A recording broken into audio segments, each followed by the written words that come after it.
Buonasera.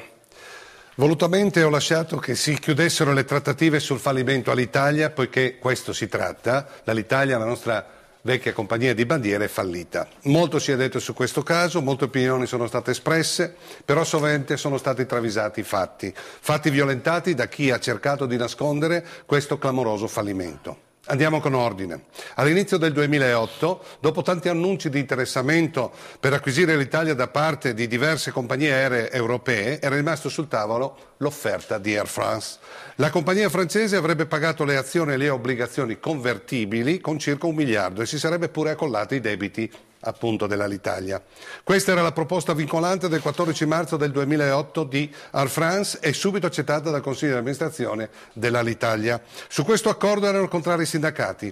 Questo però era un problema superabile. Sicuramente, e l'abbiamo toccato con mano nei mesi scorsi, con i sindacati un accordo sarebbe stato raggiunto. Quello che invece si è rivelato insuperabile è stato l'ostracismo violento del candidato premier Silvio Berlusconi, che tutti i sondaggi davano vincenti alle elezioni di aprile.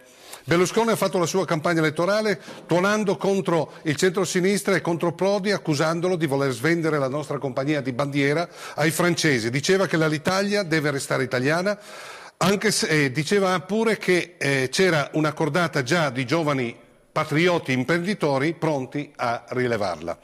Addirittura aveva preparato lo slogan "Volo l'Italia perché amo l'Italia". Tremonti, con l'occhio lucido, diceva: "Mi commuovo quando all'estero vedo i colori italiani sulla fusoliera dei nostri aerei". Poi vennero le elezioni di aprile e vinse, come era previsto, il centrodestra. Durante la formazione del governo Berlusconi, il governo Prodi, in carica per l'ordinaria amministrazione, è stato costretto dal premier in pectore a decretare un prestito ponte di 300 milioni di euro per far sì che la nostra compagnia di bandiera potesse resistere fino a che la nuova cordata italiana fosse pronta per prenderne le redini. Questi sono i fatti avvenuti nei primi mesi dell'anno scorso, alla faccia di Tremonti, che domenica scorsa da Fabio Fazio, che tempo che fa, ha detto senza arrossire che non c'era nessuna proposta Air France sul tavolo. Per smentire questa menzogna basterebbe ricordare appunto la contrarietà dei sindacati a quel protocollo d'intesa. Vediamo dunque com'è finita questa storia dopo 10 mesi. All'Italia è stata divisa in due, come una buona chiamata Good Company ed una cattiva chiamata Bad Company. All'Italia cattiva sono stati lasciati i debiti, le ossa. All'Italia buona sono stati lasciati gli asset buoni, la ciccia.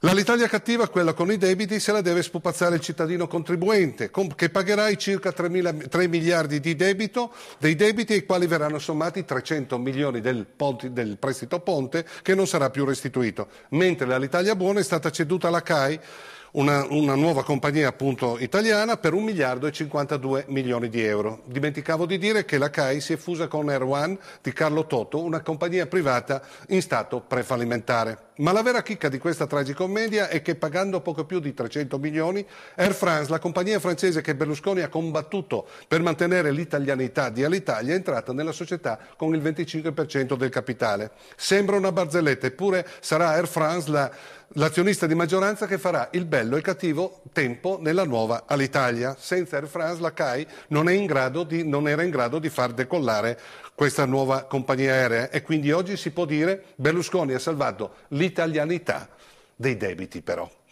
E così 10 mesi dopo Air France si è spappata all'Alitalia risparmiando qualche miliardo, con la possibilità di volare nella tratta più redditizia, cioè la Milano-Roma, in regime di monopolio, visto che Air One è stata assorbita ed era l'unica concorrente, con le conseguenze prevedibili sui prezzi. E ora vediamo come stanno le cose sul piano occupazionale. Nel progetto industriale di Air France del 14 marzo 2008 erano previsti esuberi per 2120 personale lavoratori. Oggi vengono stimati in circa 7.000.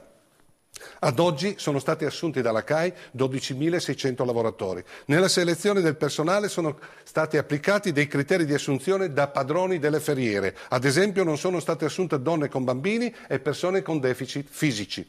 Ci sono stati anche 2 suicidi di 2 assistenti di volo che non hanno resistito al clima che toglieva loro ogni speranza. Sull'informazione questo non è passato. Quindi questo è il risultato dell'operazione all'Italia voluto da Berlusconi. 4 milioni di euro messi sul groppone dei contribuenti perché i 7.000 nuovi disoccupati all'Italia e R1 andranno in cassa integrazione speciale per 7 anni, con oneri aggiuntivi per lo Stato per circa 1 miliardo.